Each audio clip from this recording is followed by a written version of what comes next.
tudo bom com vocês? Hoje a gente vai estudar as gimnospermas, o nosso terceiro grupo das plantas. Gimnospermas do grego significa sementes nuas. É a primeira vez em história evolutiva que vão surgir as sementes das nossas plantinhas. Mas qual a vantagem de se ter semente? Gente, vamos lá. Primeira vantagem é que o embrião ele vai estar protegido dentro da semente. A semente, então, vai permitir uma proteção desse embrião. Segundo, que quando se tem semente, você não precisa de água. Você não depende exclusivamente de água, que é o caso das briófitas e pteridófitas que a gente estudou no capítulo anterior de botânica. As briófitas e pteridófitas precisavam da água tanto para fecundação quanto para germinação. Sempre precisava estar lá aquela hora.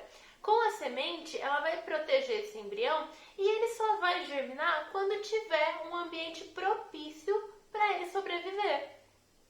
E a terceira vantagem é justamente essa: ele consegue se manter viável num ambiente por anos, até aquele ambiente estar numa situação estável para ele germinar. Então, por exemplo, o vento acaba enterrando aquela semente, aquela terra chega numa umidade boa, os nutrientes daquela área já estão bons. É quando esse embrião começa a germinar, usando as reservas energéticas que tem dentro dessa semente, que vai ser suficiente até ele conseguir desenvolver folhas para produzir o próprio alimento através da fotossíntese. As gimnospermas se dividem em 4 grupos. O primeiro deles são as gingófitas. Ele é originário lá da China, mas já se espalhou por todo o mundo. A folha delas parecem um leque, são lindas. E a principal representante desse grupo são os famosos ginkgo bilobas. Outro grupo são as ginetófitas. Elas podem ser trepadeiras ou árvores tropicais. E aqui no Brasil a gente pode encontrar algumas espécies na floresta amazônica, já que essas plantas gostam muito de ambientes quentes e úmidos. O terceiro grupo são as coniferófitas, que, como o próprio nome já diz, são aquelas que produzem cones como estruturas reprodutivas. As mais famosas, as mais conhecidas são as araucárias. Aqui no Brasil a gente tem as famosas matas de araucária lá no sul. Essas plantas são muito comuns em lugares mais frios, então é comum na América do Norte, na Ásia, em alguns locais da Europa. E o último grupo são as cicadófitas. Elas produzem tipo uma coroa de folhas muito linda. É muito comum a gente ver em jardins ornamentais essas plantas. Elas são comuns em regiões tropicais e subtropicais. E agora a gente vai entender como que funciona o ciclo reprodutivo das gimnospermas. Lembrando que elas vão ter ramos unissexuados. O que isso quer dizer? Quer dizer que em alguns ramos ela vai produzir estrutura reprodutiva feminina, em outros ramos, estruturas reprodutivas masculinas. O nome dessas estruturas nas gimnospermas são chamadas de estróbilo. Então eu vou ter o estróbilo feminino e o estróbilo masculino. O estróbilo masculino vai formar os gametas masculinos através da meiose. Esses gametas vão ficar aqui dentro do grão de pólen.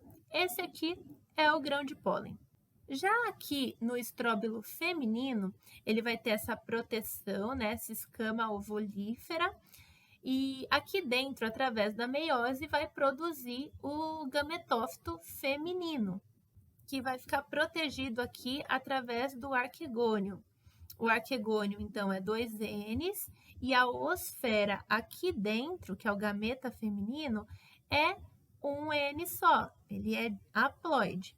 O pólen masculino, ele vai ter 2 sacos aéreos, que são essas 2 bolinhas, tipo essas asinhas. Isso aqui vai facilitar muito a dispersão através do vento.